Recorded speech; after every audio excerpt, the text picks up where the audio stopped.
Este video es fundamental para quien quiere entender más de cómo funciona el mundo de inversiones y es de carácter intermedio avanzado, pero si tú apenas estás empezando, de todos modos vale la pena que entiendas estos aspectos porque te van a ser útiles en el futuro. Esto ya lo hemos dicho muchas veces en el canal. Todas las inversiones tienen algún riesgo y esto lo vas a escuchar en todos lados o deberían de decírtelo. Y seguramente también has escuchado la típica frase de a mayor riesgo, mayor rendimiento. Pero lo que hoy preparé para el canal es para que entiendas lo que hay detrás de esta frase pero de forma más avanzada y lo que pocos te dicen, para que al final del video puedas ver cómo las condiciones de la economía afectan el mundo de las inversiones y qué hacen los profesionales para prevenirse de ello. Lo primero que hay que entender cuando hablamos de inversiones es que hay diferentes tipos de riesgo. Por ejemplo, uno de los que más preocupa es el riesgo de crédito o el riesgo de caer en default, que no es otra cosa que en la empresa o en la institución en la que tú inviertes quebrara y no pudiera repagarte tu dinero, o que en ese momento tuviera dificultades financieras y no es que no te pueda pagar, simplemente que en ese preciso momento no te puede devolver y tiene que reestructurar las condiciones. Y aquí entran en juego las famosas agencias calificadoras, que no es otra cosa que empresas que, como el nombre lo dice, califican el riesgo que tiene una inversión de que no te pueda repagar. Y no califican todas las inversiones, pero sí muchas de ellas. Bonos, algunos fondos de inversión, inversiones gubernamentales, etc. Riesgo de mercado. Ya hemos hablado en el canal de otro tipo de inversiones más sencillas donde al final de un plazo sabes que te van a regresar lo que invertiste más un interés. Ahí no hay tanto problema. Pero hay otras inversiones más sofisticadas donde hay volatilidad y el precio fluctúa de acuerdo a condiciones económicas o otros factores. Por ejemplo, las acciones, bienes raíces, metales, etc., donde el precio puede subir o puede bajar. Riesgos por el tipo de cambio. Esto aplica para las inversiones del extranjero, donde no solamente importa el rendimiento que tenga la inversión, sino también las fluctuaciones del tipo de cambio. Entonces tienes dos fuentes de rendimiento y también dos fuentes de riesgo, la de la inversión y la del tipo de cambio. Riesgo de liquidez. Vamos a suponer que invertiste en un negocio o en un instrumento financiero, pero pasan semanas y no logras venderlo. Entonces tienes que abaratar el costo para poder encontrar a un comprador que esté dispuesto a pagar ese precio. Entonces, cuando no puedes venderlo rápidamente o a un precio justo y tienes que bajar los precios, tienes riesgo de liquidez. Riesgos por inflación. Vamos a suponer que tú invertiste en algún instrumento o una estrategia, pero al mismo tiempo los precios de la economía empiezan a subir y a subir mucho. Entonces, cuando te entreguen tu dinero de la estrategia, te das cuenta que te alcanza para comprar menos porque las cosas subieron mucho. Entonces, estos riesgos que comentamos se ven impactados por las condiciones de la economía. Pero no hay que olvidar también de los riesgos específicos. Es decir, tú inviertes en una empresa, pero algo sale mal en el camino. Por ejemplo, lanzan un producto que esté defectuoso y tienen que regresar el dinero, tienen que pagar multas y por lo tanto las utilidades van a caer. Por ejemplo, ¿recuerdas hace unos meses una compañía de celulares que lanzó un producto que estaba defectuoso, la batería se sobrecalentaba y explotaba? Pues es un ejemplo de riesgo específico. Entonces también se dan los riesgos de concentración. Una persona que decida tener una sola inversión en lugar de varias puede sufrir de estos temas específicos. Y estos solo fueron unos ejemplos de riesgos, la lista puede ser mucho más extensa. Pero retomando el punto que comentábamos al principio, si tú escoges una inversión donde tengas que correr más de estos riesgos, donde las condiciones de la economía afectan, menor liquidez, mayor volatilidad, riesgos por temas de inflación, entonces te deben de compensar con una tasa mayor. Y por eso se dice que a mayor riesgo, mayor rendimiento. Y para que lo veas con ejemplos concretos, si vas a invertir en diferentes países, un país en vías de desarrollo y un país más sólido y más desarrollado, el país en vías de desarrollo debe pagar tasas mayores porque tiene mayores riesgos por lo general. O por ejemplo, dos bancos, un banco más grande y más sólido del país y un banco más chico y de reciente creación, pues el banco más chico debe ofrecer tasas mayores porque debe de compensar que tiene mayores riesgos comparado con el banco grande. Entonces, cuando llega alguien y quiere una inversión muy segura, que no tenga volatilidad, donde el capital y el interés estén asegurados y adicional quiera ganar mucho, pues no se puede todo esto junto. ¿Y todo esto tiene que ver con las condiciones complicadas de la economía? Mucho. Una clave que usan los expertos en inversiones es fusionar dos elementos. Primero, las condiciones personales, para ver si se está dispuesto y se tiene la capacidad de correr más riesgos con mira a ganar más. Pero también toman en cuenta las condiciones económicas. En mi opinión, no hay que basarse solamente en lo que diga la prensa acerca de las situaciones de la economía. Existen muchos indicadores económicos que son públicos y fáciles de interpretar para entender qué está pasando y si la situación económica se está complicando. Si el crecimiento del país es menor o negativo, el famoso PIB, que incluye el consumo, la inversión, exportaciones de un país. Segundo, si los precios están incrementando demasiado, la inflación, si hay mayor desempleo, un nivel de deuda excesivo, la confianza.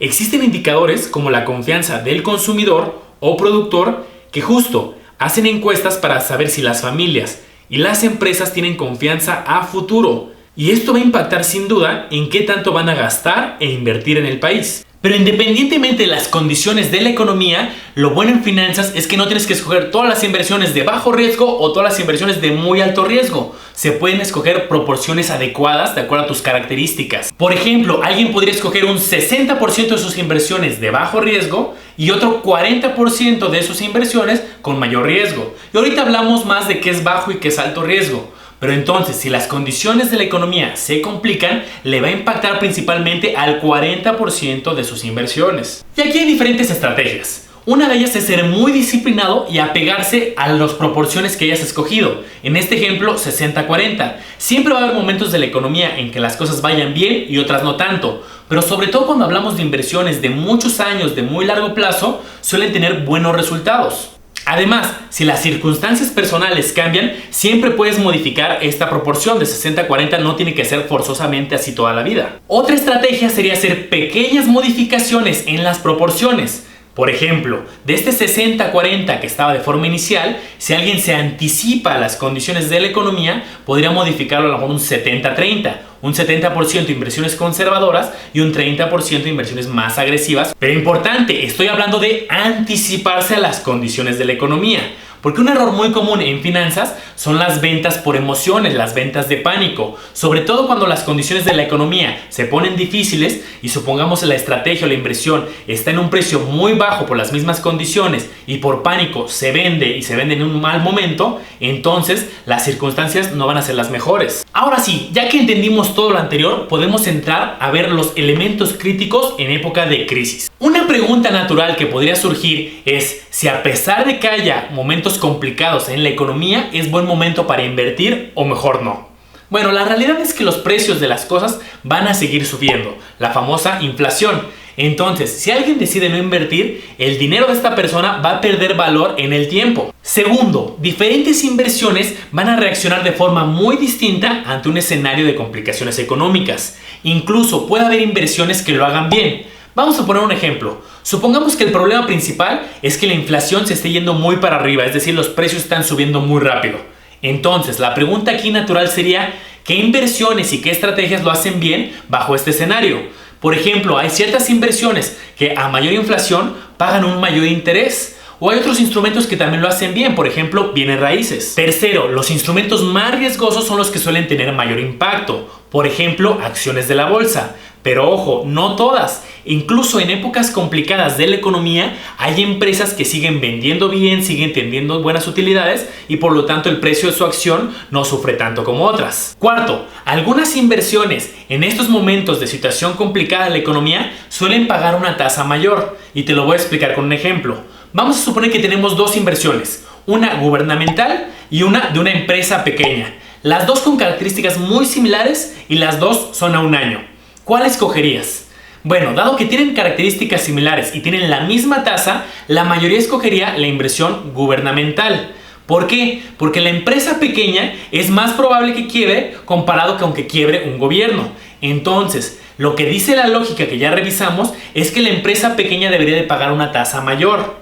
Y sobre todo, en estos momentos donde la situación de la economía se ha complicado, la tasa debería ser todavía más grande y más atractiva para compensar los mayores riesgos. 5. Si alguien de plano no quiere muchos riesgos, entonces ya te enseñé al principio del video los principales riesgos. Entonces uno se tiene que hacer preguntas para tratar de minimizarlos. 6. Por lo general, cuando hablamos del grado de riesgo en inversiones de periodos más cortos, de unos días, un mes, 3 meses, son de menor riesgo comparado con inversiones más largas, de 3 años, 5 años, 10 años. Y recuerda la lógica, estas que son más riesgosas te deben de ofrecer una tasa mayor. ¿Y por qué está esta lógica? Es muy sencillo.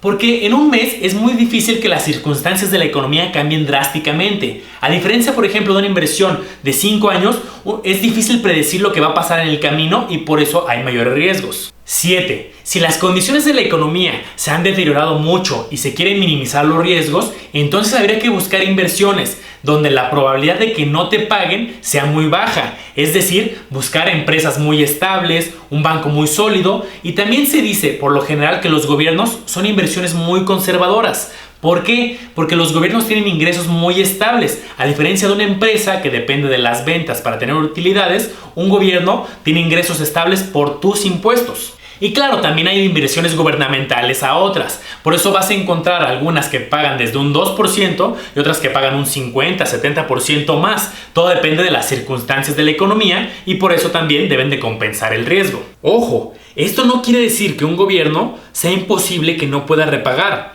sobre todo en épocas verdaderamente complicadas. Por ejemplo, donde hay situación de guerras, por ejemplo.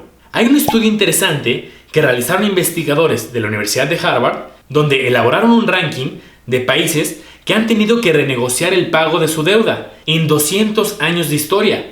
Por ponerte un ejemplo, las últimas veces que México tuvo complicaciones fue en 1982 y en 1928, hace ya varios años, y no fue que no pagaran, sino que tuvieron que renegociar las condiciones. Conclusión, todas tienen algún grado de riesgo, por eso es importante entenderlas y también diversificarse. Y por eso me enoja cuando veo que alguien se anuncia como cero riesgos. Si ya viste hace unos momentos que grandes países han tenido complicaciones a lo largo de los años, pues una pequeña empresa también lo puede tener. Pues ya sabes más de finanzas y de la importancia de mezclar tus características con tu perfil y el contexto económico. Y este es el video del perfil que tienes que ver para que te haga sentido todo esto. ¡Gracias!